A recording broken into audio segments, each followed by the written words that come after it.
Praise the lord. దేవునికి స్తోత్రం కలుగును గాక. వాక్య సందేశానికి ముందుగా చిన్న ప్రార్థన చేసుకున్నామండి. ప్రేమ నమ్మకం గల మా ప్రియ పరలోకపు తండ్రి, కృపయు కనికరము గల మా దేవా, మీ పాదములకు ఆశ్చర్య మహాశ్చర్య కార్యములు చేయదగిన దేవుడు మీరు ఒక్కరే, అందరూ బట్టి స్తోత్రాలు చెల్లించుకుంటున్నాం. ఇచ్చిన పరిచర్యను ఆశీర్వాదకరంగా దీవెనకరంగా చేయమని యేసయ్య నామమున ప్రార్థిస్తున్నాం పరమ తండ్రి. ఆమేన్. కీర్తన గ్రంథం 89వ అధ్యాయం 8వ వచనాన్ని నేను చదువుతున్నాను. యెహోవా సైన్యముల అధిపతియగు దేవా, యెహోవా నీ వంటి బలాఢ్యుడెవడు? యెహోవా నీ వంటి బలాఢ్యుడు ఎవడు? 6-7 వచనాలు ఇదే అధ్యాయంలో. మెంటను యెహోవాకు సాటి అయిన వాడెవడు? మింటను యెహోవాకు సాటి అయిన వాడెవడు? దైవపుత్రులలో యెహోవా వంటి వాడెవడు? దైవపుత్రులలో యెహోవా వంటి వాడు ఎవడు? పరిశుద్ధ దూతల సభలో ఆయన మిక్కిలి భీకరుడు. తన చుట్టూ ఉన్న వారందరికంటే భయంకరుడు. కాబట్టి ఆయన వంటి బలాఢ్యుడు లెక్క ఆయన వంటి వాడు ఎవరు కూడా లోకంలో లేరు. అందును బట్టే కదా దావీదు 17 సంవత్సరాలకే సింహమును ఎలుగుబంటిని చంపగలిగాడు అని అంటే తను కాల్చున్న గొర్రె పిల్లలను రక్షించడం కొరకై తన శక్తి చేత వాటిని విడిపించలేదండి. చూడండి, ఆ మాటలు చాలా స్పష్టంగా ఉన్నాయి. మొదటి సమూయేలు గ్రంథం 17వ అధ్యాయం 34, 35, 36, 37 వచనాలు చదువుతున్నాను. అందుకు దావీదు సౌలుతో ఇట్లనెను, మీ దాసుడైన నేను నా తండ్రి యొక్క గొర్రెలను కాయచుండ సింహమును ఎలుగుబంటియును వచ్చి మందలో నుండి ఒక గొర్రె పిల్లను ఎత్తుకొని పోచుండగా నేను దాన్ని తరిమి చంపి దాని నోట నుండి ఆ గొర్రెను విడిపించింది. అది నా మీదకి రాగా దాని గడ్డము పట్టుకొని దాన్ని కొట్టి చంపితిని. మీ దాసుడునైన నేను ఆ సింహమును ఎలుగుబంటిని చంపితేనే జీవమగల దేవుని సైన్యములను తిరస్కరించిన ఈ సున్నతి లేని ఫిలిస్తీయుడు వాటిలో ఒకదాని వలె అగుననియు సింహము యొక్క బలము నుండి ఎలుగుబంటి యొక్క బలము నుండి నన్ను రక్షించిన యెహోవా ఈ ఫిలిస్తీయుని చేతిలో నుండి కూడాను నన్ను విడిపించును అని చెప్పాను. అందుకు సౌలు, పొమ్ము, యెహోవా నీకు తోడుగా ఉండునుగాక, యెహోవా నీకు తోడుగా ఉండునుగాక అని దావీదుతో అన్నాడు. కాబట్టి దేవుని యొక్క శక్తి చేత దేవుడు తోడుగా ఉన్న కారణాన్ని బట్టి తన గొర్రె పిల్లను సింహము ఎలుగుబంటి వచ్చి ఎత్తుకొని పోవచ్చుండగా వాటి నోట నుండి రక్షించినటువంటి దావీదు సున్నతిలేని ఫిలిస్తీయుని కూడా సునాయాసంగా జయించగలిగినాడు. చూడండి, 45వ వచనం. దావీదు, నీవు కత్తియు ఈటెయు బల్లిమను ధరించుకొని నా మీదకి వచ్చుచున్నావు. అయితే నీవు తిరస్కరించిన ఇశ్రాయేలీయుల సైన్యములకు అధిపతి యెహోవా పేరట నేను నీ మీదకి వచ్చుచున్నాను. 50వ వచనం. దావీదు ఫిలిస్తీయుని కంటే బలాఢ్యుడై ఖడ్గము లేకే ఒడిసెలతోనూ రాతితోనూ ఆ ఫిలిస్తీయుని కొట్టే చంపాడు. ఏ సౌలు అయితే రాజుగా ఇశ్రాయేలుకు రాజుగా ఉండి ఫిలిస్తీయులు నాయకుడైనటువంటి గొల్లియాతును జయించలేక పోవటం చేత దావీదు ఏ విషయాలైతే తన జీవితంలో యవ్వన దశలో జరిగినాయో ఆ విషయాలు చెప్పిన తర్వాత యెహోవా నీకు తోడుగా ఉండునుగాక అని చెప్పి పంపించిన తర్వాత సునాయాసంగా దేవుని యొక్క శక్తి, కృప, దేవుని యొక్క తోడు ఉండుటను బట్టి జయించగలిగినాడని తెలియజేస్తూ ఉన్నాను. న్యాయాధిపతుల గ్రంథం చూడండి, మరొక దృష్టాంతం. న్యాయాధిపతుల గ్రంథం 14వ అధ్యాయం 5, 6 వచనాలు. అప్పుడు సంసోను తన తల్లిదండ్రులతో కూడా తిమ్నాతులకు పోయి తిమ్నాతు ద్రాక్ష తోటల వరకు వచ్చినప్పుడు కొదమ సింహము అతని ఎదుటికి బొబ్బరించుచు వచ్చెను. యెహోవా ఆత్మ అతనిని ప్రేరేపింపగా అతని చేతిలో ఏమీయూ లేకపోయినను ఒకడు మేకపిల్లను చీల్చున్నట్లు అతడు దాన్ని చీల్చెను. అతడు తాను చేసినది తన తండ్రితోనైనను తల్లితోనైనను చెప్పలేదు. కాబట్టి యెహోవా ఆత్మ అతన్ని ప్రేరేపింపగా ఆత్మశక్తి చేత ఏ యొక్క ఆ సింహం కొదమ సింహము తన ఎదుడికి బొబ్బరించుతూ వచ్చినదో మేక పిల్లను చీల్చినట్టుగా చీల్చివేసాడు. తన సొంత శక్తి చేత కాదు. అక్కడ లేఖనాలు చాలా స్పష్టంగా వ్రాయబడి ఉన్నాయి. చూడండి, ఇదే మరి 15వ అధ్యాయం న్యాయపత్ర గ్రంథం 14, 15, 16 వచనాలు. అతడు లేహీకి వచ్చు వరకు ఫిలిస్తీయులు అతన్ని ఎదుర్కొని కేకలు వేయగా యెహోవా ఆత్మ అతని మీదికి బలముగా వచ్చినందున అతని చేతులకు కట్టబడిన త్రాళ్ళు అగ్ని చేత కాల్చబడిన జనుప నార వలె ఆయను. సంఖ్యలను అతని చేతుల మీద నుండి విడిపోయాను. అతడు గాడిద యొక్క పచ్చి దవడ ఎముకను కనుగొని చెయ్యి చాచి పట్టుకొని దాని చేత 1000 మంది మనుషులను చంపాను. అప్పుడు సంసోను, గాడిద దవడ ఎముకతో ఒక కుప్పను, 2 కుప్పలను నేను చంపి ఉన్నాను.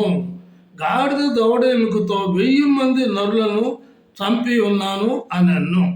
కాబట్టి యెహోవా ఆత్మ అతని మీదకి బలముగా వచ్చినందున 14వ వచనం స్పష్టంగా రాయబడి ఉన్నది. కాబట్టి మరి 1000 మందిని చంపగలిగాడు అని అంటే అది కూడా గాడిద దవడ ఎముకతో. ఎంత ఆశ్చర్యకరం! కాబట్టి దేవుడు మరి తోడుగా ఉన్నాడు. యెహోవా నీ వంటి బలాఢ్యుడు ఎవడు? యెహోవా వేల్పులలో నీ వంటి వాడెవడు? కాబట్టి ఆయనను నమ్ముకున్నటువంటి వారికి దేవుని యొక్క ఆత్మ శక్తి చేత జయించగలుగుతూ ఉన్నారు. చూడండి, మీకా ఫిలిప్పీలకు రాసిన పత్రికలో ఈ మాట చాలా చక్కగా అపొస్తలుడైన పౌలు చెప్తున్నారు. చూడండి, 4వ అధ్యాయం 13వ వచనం. నన్ను బలపరచు అని ఎందే నేను సమస్తమును చేయగలను. ఏ కార్యాలైనా తన జీవితంలో మరి అపొస్తలుడు పౌలుగా మార్చబడిన తర్వాత అద్భుతమైన ఆశ్చర్యకరమైన కార్యాలను చేయగలిగినాడు. ఎంత ఆశ్చర్యం! కాబట్టి దేవాది దేవుడు సృష్టికర్త అయినటువంటి బలాఢ్యుడైనటువంటి దేవుడు, ఆయన వంటి వాడెవడును లేడు. ఆయన్ని నమ్ముకున్న తదుపరి మరి అపొస్తలుడు పౌలు అంటాడు, నన్ను బలపరచు అని ఎందే నేను సమస్తమును చేయగలను. మీకా గ్రంథం 7వ అధ్యాయం 18వ వచనం. తన స్వాస్థ్యములో శేషించిన వారి దోషమును పరిహరించి వారు చేసిన అతిక్రమముల విషయమై వారిని క్షమించు దేవుడు అయిన నీతో సముడైన దేవుడున్నాడా? కాబట్టి ఆయన కనికరము చూపుటయందు సంతోషించువాడు కనుక నిరంతరము కోపముంచడు. మరలా చదువుతున్నాను. తన స్వాస్థ్యములో శేషించిన వారి దోషమును పరిహరించి వారు చేసిన అతిక్రమముల విషయమై వారిని క్షమించు దేవుడవైన నీతో సముడైన దేవుడున్నాడా? కాబట్టి క్షమించే దేవుడు ఆయన. అటువంటి దేవుడు ఎవరైనా ఉన్నారా? అందుకే మత్తయి సువార్తలో మరి 18వ అధ్యాయంలో ఒక సంఘటన ఉన్నది. 21, 22 వచనాలు చదువుతున్నాను. ఆ సమయమున పేతురు ఆయన వద్దకు వచ్చి, ప్రభువా, నా సహోదరుడు నా ఎడల తప్పిదము చేసిన ఎడల నేనెన్ని మారులు అతన్ని క్షమింపవాలను? 7 మారుల మట్టుకా అని అడిగాను. అందుకు యేసు అతనితో ఇట్లనను, 7 మారుల మట్టుకే కాదు, 70 ఏళ్ల మారుల మట్టుకని నీతో చెప్పుచున్నాను. కాబట్టి 70 ఏళ్ల మారుల మట్టుకు అని సెలవిస్తూ ఉన్నాడు. మానవుని యొక్క జీవితమే 70 ఏళ్ళు. మరి దావీదు కీర్తనలో సెలవిచ్చినట్లుగా చూడని మాటలు చదువుతున్నాను.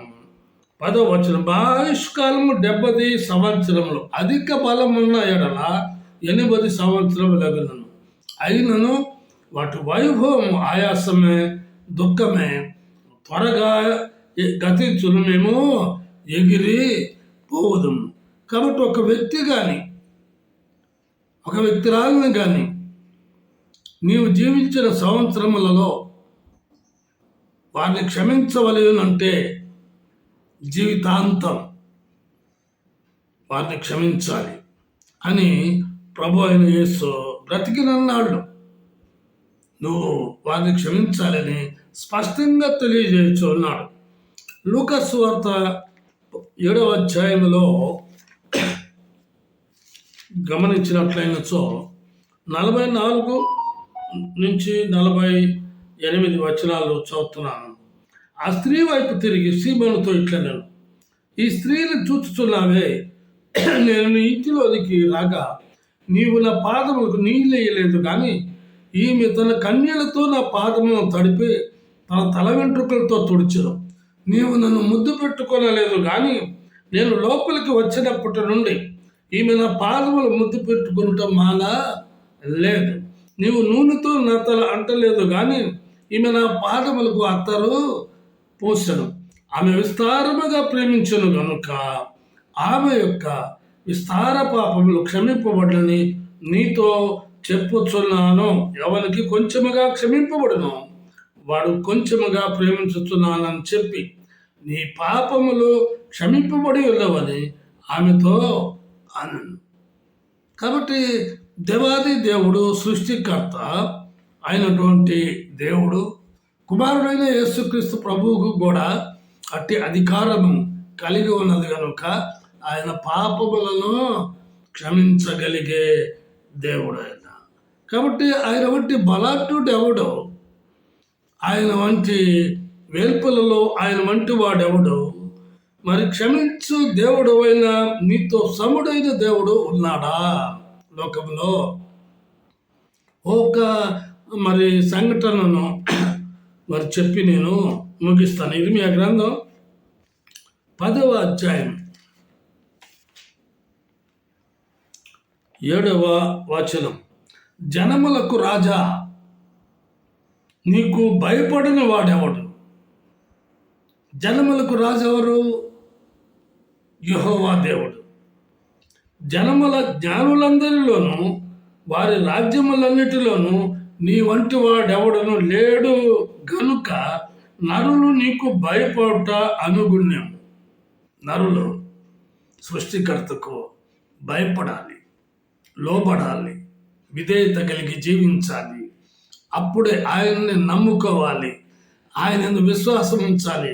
అప్పుడే ఆయన వంటి దేవుడు ఎవడో నీలో ఆ కార్యాన్ని చేయగలుగుతాడు. చూడండి, మరి ఇప్పటికీ కూడా యూదులు మోషేనే నమ్ముకుంటున్నారు. అంటే పాత నిబంధన గ్రంథంలోని మోషే కాలంలో, కొత్త నిబంధనలోని యేసు కాలంలో జరిగిన సంఘటనలను కొన్ని మీ దృష్టాంతానికి తీసుకుని వస్తున్నాను. చూడండి, ఇశ్రాయేలీయులను ఐగుప్తు బానిసత్వము నుండి మోషే విడిపించాడు అని ఇప్పటికీ యూదులు నమ్ముతారు. అందుకే మోషే ధర్మశాస్త్రమును ప్రేమిస్తూ ఉంటారు. చూడండి, అక్కడ అసలు నిజంగా ఎవరు విడిపించారు అని నిర్గమకాండం 3వ అధ్యాయం 9-10 వచనాలు. ఇశ్రాయేలీయుల మొర నిజముగా నా యొద్దకు చేరినది, ఐగుప్తీయులు వారిని పెట్టుతున్న హింస చూచితిని కాగా రమ్ము. ఎవరిని రమ్మంటున్నాడు? యెహోవా మోషేని. నిన్ను ఫరో యొద్దకు పంపెదను, ఇశ్రాయేలీయులైన నా ప్రజలను నీవు ఐగుప్తులో నుండి తోడుకుని పోవాలని నన్ను. అయితే వారేమనుకుంటున్నారు యూదులు, ఇది మోషే ద్వారానే జరిగింది, మోషేనే ఇశ్రాయేలీయులను అట్టి వ్యక్తి చాకిరి నుంచి ఐగుప్తు నుంచి విడిపించాడు అని. మరి కొత్త నిబంధన గ్రంథంలో కాలంలో మరి ఏం జరిగింది చూడండి. రోమీయులకు రాసిన పత్రిక 8వ అధ్యాయం 1-2 వచనాలు. కాబట్టి ఇప్పుడు క్రీస్తు యేసునందున్న వారికి ఏ శిక్షా విధి లేదు.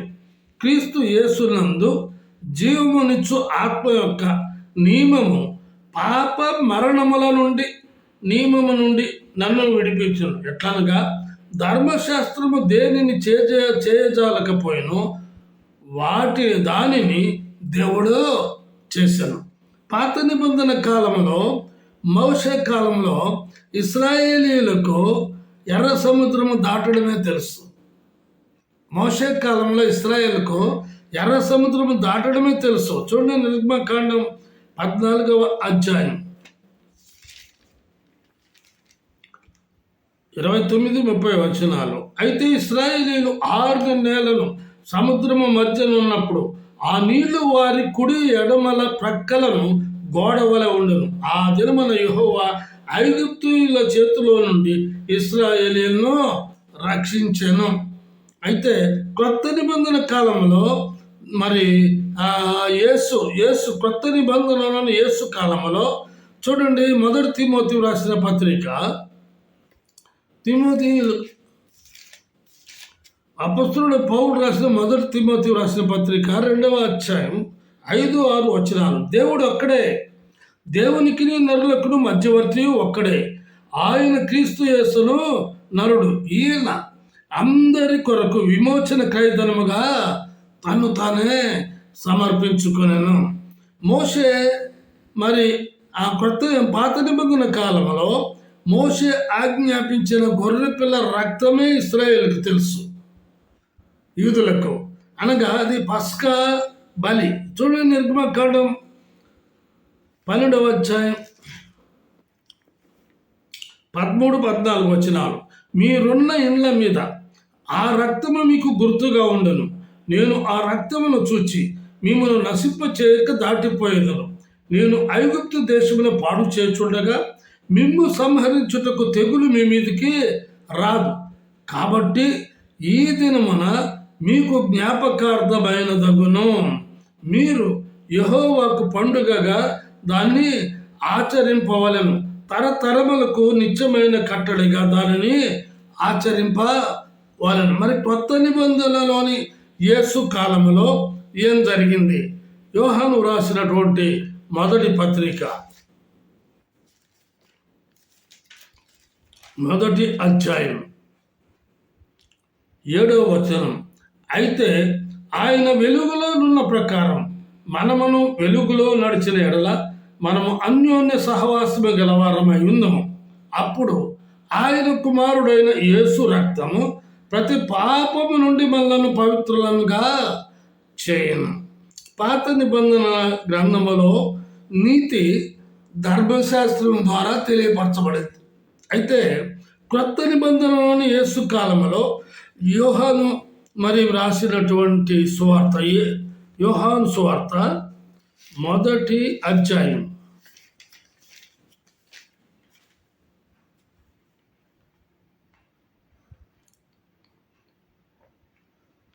9వ వచనం. ఇదిగో లోక పాపమును మోసుకుని పోవు దేవుని గొర్రెపిల్ల. కాబట్టి మరి దేవుని ఆయన నీతిమంతుడుగా మౌనము వహించి గొర్రెపిల్లగా మార్చబడినాడు. గొర్రెపిల్లగా ఈ లోకములకు వచ్చి ఆయన లోక పాపమును మోసుకుని పోయిన దేవుని గొర్రెపిల్ల. నిన్న పాపములు ఆయన మరి మోసినటువంటి వ్యక్తి అని బాప్తిస్మ యోహాను స్పష్టంగా తెలియజేస్తూ ఉన్నాడు. మరి పాత నిబంధనలోని బలము భౌతికమైనది.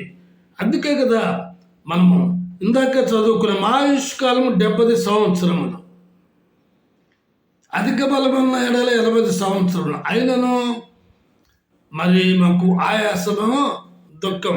అయితే క్రొత్త నిబంధనలో నీ యేసు కాలంలో నీ నా పాపముల విషయమై ఆయన శిలువలో బలి సమాధి చేయబడి మరి ఆ తిరిగి లేచినటువంటి పునరుత్థానుడు.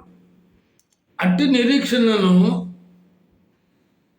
మనకు అనుగ్రహించిన దేవుడు. అందును బట్టే యెహోవా వేల్పులలో నీ మంచివాడెవడు, యెహోవా సైన్యములకు అధిపతి దేవా, యెహోవా నీ వంటి బలాఢ్యుడెవడు, వారిని క్షమించు దేవుడు అయిన నీతో సముడైన దేవుడు ఉన్నాడా? కాబట్టి మన దేవుడు బలాఢ్యుడైనటువంటి దేవుడు. ఆయన వంటి వాడెవడు కూడా, ఆయనతో సముడైన వాడెవడు కూడా ఈ లోకంలో లేరు. అందరూ బట్టే ఆయన కుమారుడైన యేసుని ఈ లోకములకు పంపించి నీ నా పాపముల విషయమై ఆయన శిలువలో ఖైదనం చేసి ఆయన మా రక్తము కార్చి మరణించి సమాధి చేయబడి తిరిగి లేచిన పునరుద్ధారణం అట్టి నిరీక్షణను మనకు అనుగ్రహించినందులకు ఆ యొక్క దేవునికి స్తోత్రాలు చెల్లించుకుంటున్నాం. ప్రార్థన చేసుకుందాం. ప్రేమ నమ్మకం గల మా ప్రియ పరలోకపు తండ్రి, యెహోవా వెల్పులలో నీ మంచివాడెవడు ప్రభువా, నీవు ఆత్మ శక్తి చేతనే దావీదు సింహమును ఎలుగుబట్టిని మరి ఆ చంపి గొర్రె పిల్లను రక్షించగలిగినాడు.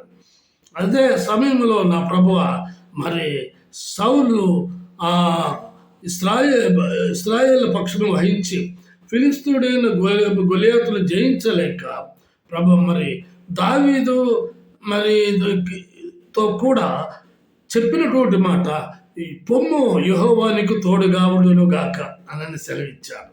సునాయాసంగా సైన్యములకు అధిపతి యెహోవా పేరట మరి గొలియాతును జయించగలిగినాడు. మరి ఆత్మ బలముగా సంసోను మీదకి దిగిరాగా గాడిద దవడ ఎముకతో 1000 మంది నరులను చంపగలిగినాడు. అపొస్తలుడైన పౌలు మరి సెలవిచ్చినట్లుగా నన్ను బలపరచు అని ఎందు నేను సమస్తము చేయగలనని తెలియజేయగలిగాడు. అట్టి కృపను నాకును మాకును ప్రభువా మరి వినుచున్న వారి అందరికీ దయచేయమని యేసయ్య నామమున ప్రార్థిస్తున్నాం పరమ తండ్రి. ఆమె తిరిగి వచ్చే వారం కలుసుకుందామండి. అంతవరకు సెలవు. దేవుడు మిమ్మల్ని దీవించును.